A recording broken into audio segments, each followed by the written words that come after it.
History cannot escape time, for its chariot marches on relentlessly. And time cannot escape history, for its pen scribbles ceaselessly.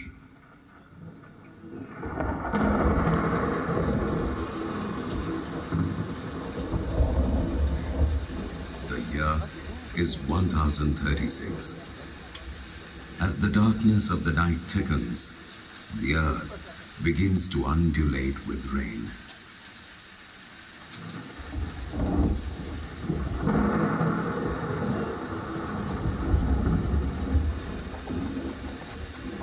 Raja Kankildev, accompanied by his faithful soldiers, makes his way through the jungles of these hills. Lightning crashes against the dense clouds, briefly illuminating the path ahead, and the army advances at a steady pace.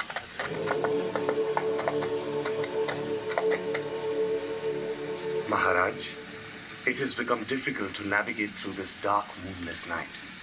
There seems to be a hermit's cottage in the distance and ruins of an ancient temple nearby. Shall we camp here tonight? Very well. We shall rest here now and proceed again at daybreak.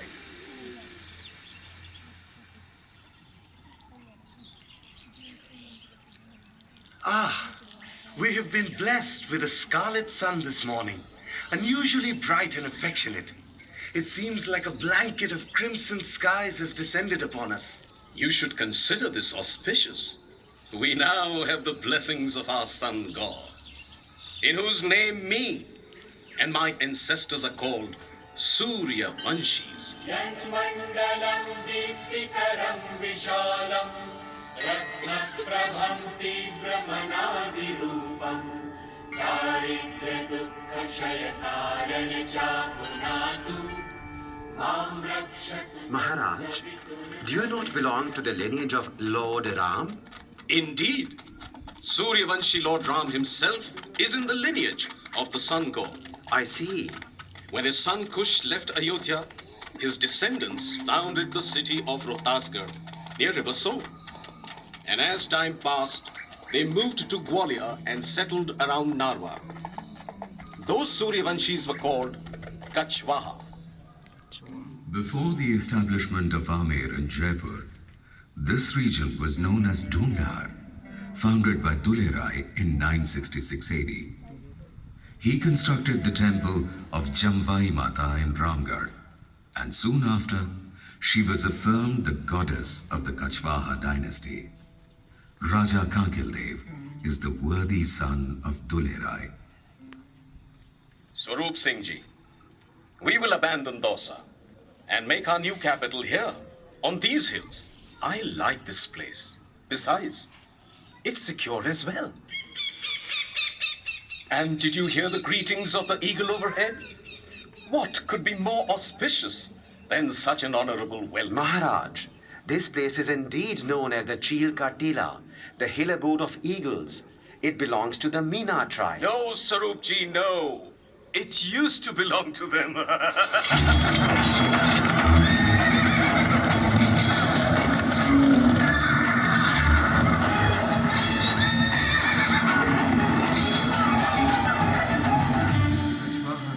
No time in defeating the local Meena tribe and laying the foundations of their new capital in Amer. It is believed that Raja Kankildev constructed a fort atop this hill called Kankilgarh and established the Ambikeshwar temple, from where Amer derives its name. But local folklore suggests that Amer was named after the goddess Amba Mata, who was worshipped by the Meena tribe. Tales and legends are always more intriguing than facts. And so it is also said that Raja Kankildev's father, Dulerai, is none other than Dholarai of the famous love fable Dhola Maru, which still resounds widely in Rajasthan.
the foundation of a new fort was also laid. That marked the beginning of a 700-year rule of the Kachwaha dynasty from this very fort of Amer. In the early age of bow and arrow, the fort walls stood low. But the coming of gunpowder and increasing use of guns raised the height of the walls considerably. The walls cast in stone were also cast in poetry. Many poets of the time sang in praise of Amer, describing the beauty, royalty, and valor of the Rajputs. पहुंचत भो आमेर में हुकुम भूप जैसा ही महल चील ठौरा बने बासर उत्तम माही जयगढ़ ताको नाऊंगे भाषिव फेरी नरेश करनी अधिकाई जिते बरनी जाति न शेष.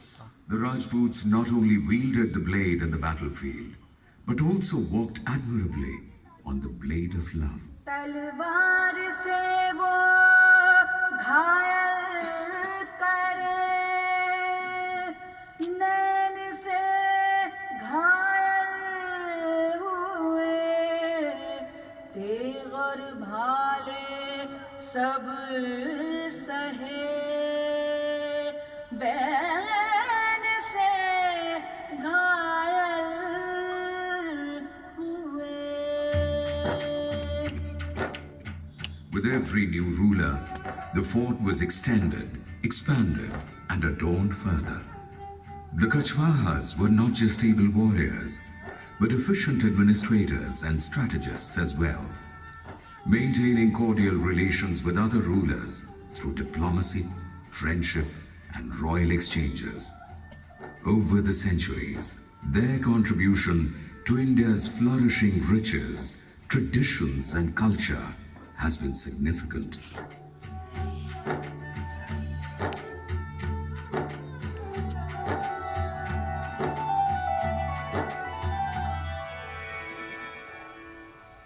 Stories of India's great wealth and treasures reached far and wide.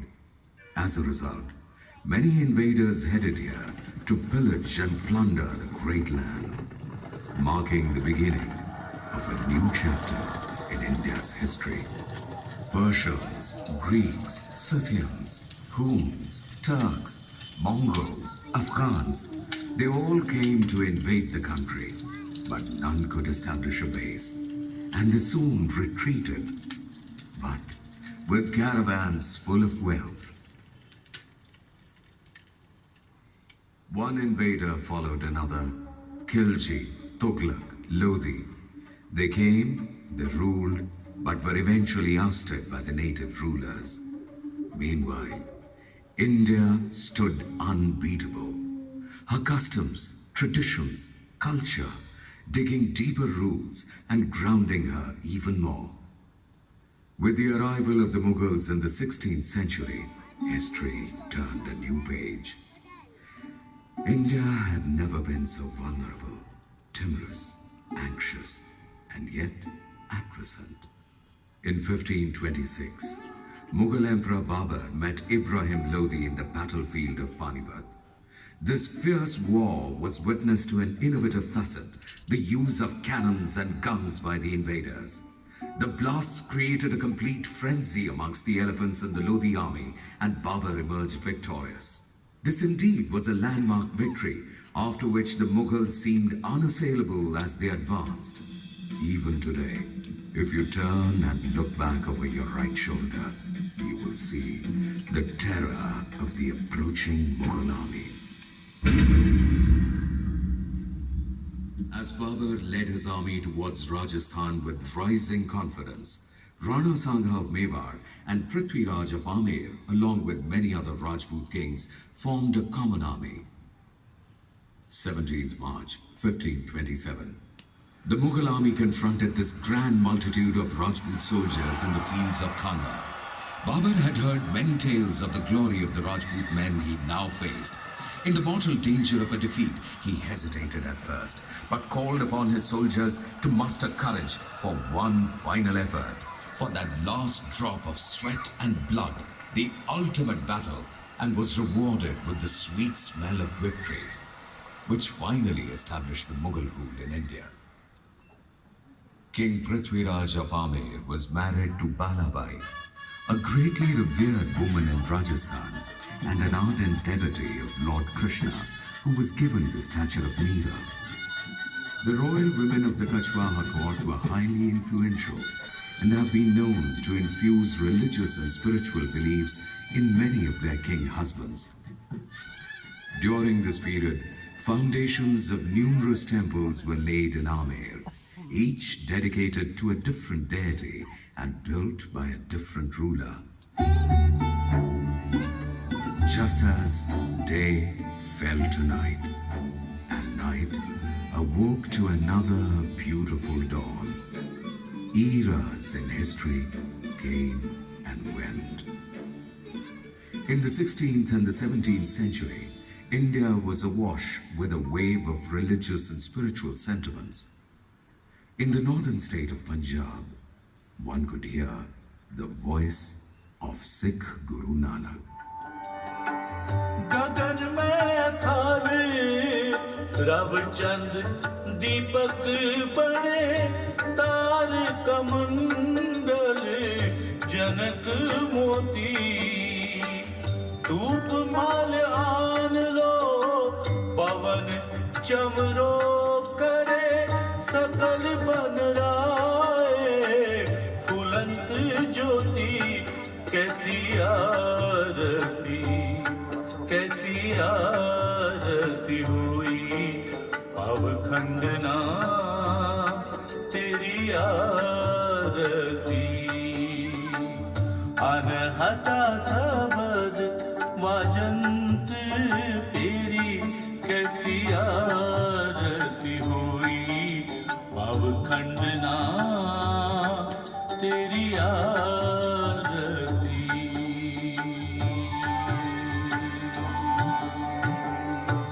The epic Ramayana inspired Tulsidas in Banaras to pen Ramcharitmanas. रघुकुल रीति सदा चली आई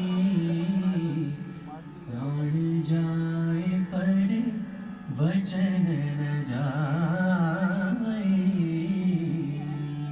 In Rajasthan, Rahim and Raskhan recited couplets in the Braj language, and the land echoed with the music of Ravidas and Meera. मेरे को गिरधर गोपाल दूसरों न कोई मेरे को गिरधर गोपाल दूसरों न कोई जाके सिर मोर मुकुट मेरो पति सोई मेरे को गिरधर गोपाल दूसरों न कोई मेरे को गिरधर गोपाल दूसरों न कोई. The air was filled with love, peace, and harmony. With Mughals consolidating their position in India, a new era of the Ganga Jamuni Tehzeeb emerged, a synthesis of Hindu and Islamic practices of art and culture. Khwaja ji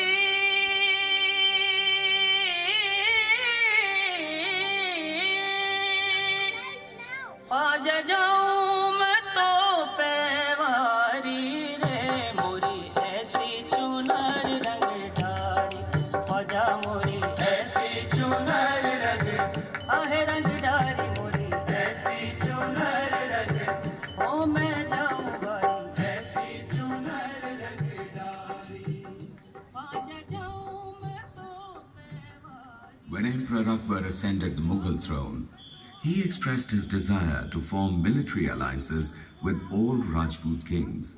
Taking a cue, Raja Baharmal of Amer approached his loyal friend Majnu Khan one of the commanders of Emperor Akbar, to arrange a meeting.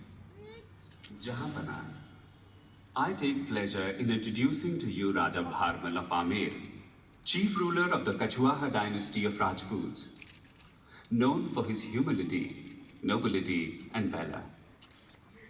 It has been his heartfelt desire to walk in your shadow and offer allegiance to the mighty emperor.